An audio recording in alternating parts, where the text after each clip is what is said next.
Quanto tempo você pode tomar Rivotril sem ficar dependente? Essa é uma pergunta mais frequente quando eu abro as caixinhas de pergunta em relação à dependência do uso de medicações.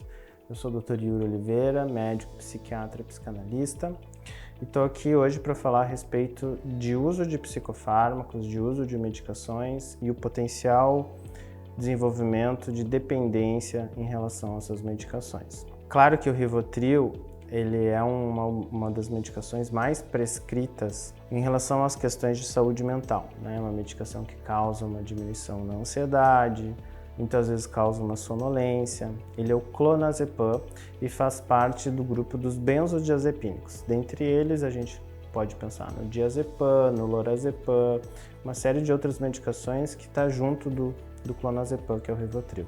Essas medicações, realmente, elas têm o potencial de causar dependência e muitas vezes o que a gente observa é que as pessoas estão em uso desse tipo de remédio há muito tempo, ou seja, há anos utilizando a mesma medicação. Importante a gente pensar que esse tipo de medicação, eles não servem como um tratamento a longo prazo. São remédios que devem ser utilizados de forma pontuais e principalmente no início do tratamento. Eu vou explicar. Por exemplo, a pessoa chega com crises de pânico, né? Ou você está sofrendo crise de pânico, está muito angustiado. O tratamento para transtornos de ansiedade, ele é feito com antidepressivos. Muitas vezes os antidepressivos levam tempo para ter um resultado, de algumas semanas. Nesse período inicial, enquanto o antidepressivo não faz efeito, é que a gente se utiliza desse tipo de medicação. Seja um clonazepam, que é o Rivotril, sublingual, medicações que fazem efeito de forma rápida, né, quando se utiliza de forma sublingual, ou outros benzodiazepínicos, lorazepam, diazepam, enfim.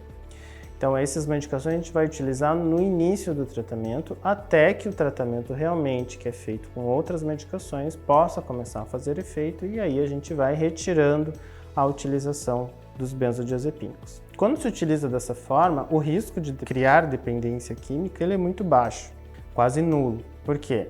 A gente pode utilizar, inclusive, até algumas semanas essas medicações nas dosagens adequadas que não há esse risco de causar dependência. O que muitas vezes acontece é que as pessoas buscam atendimento uma vez, muitas vezes não em profissionais especializados, é receitado esse tipo de medicação e essa pessoa começa simplesmente a renovar essas medicações e fica utilizando durante muito tempo. E quando se passa algum tempo, sim, ela tem esse potencial de causar dependência. Tem alguns outros efeitos colaterais, como perda de memória, isso é observado. Existem alguns estudos que falam no risco de desenvolvimento de outros problemas mentais a longo prazo, enfim.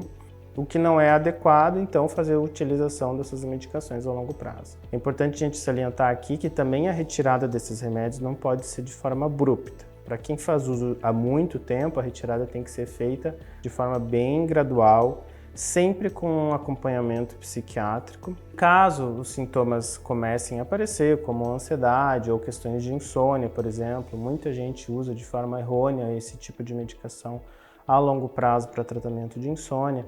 Então, caso esses sintomas piorem, há outras formas de fazer esse tipo de tratamento, seja para ansiedade, seja para insônia. Então, se você de alguma forma se identifica com esse conteúdo, procure atendimento, procure ajuda, uma avaliação, para que essa retirada da medicação possa ser feita de forma segura. Lembrando que a automedicação com esse tipo de remédio, ela pode ser bastante perigosa.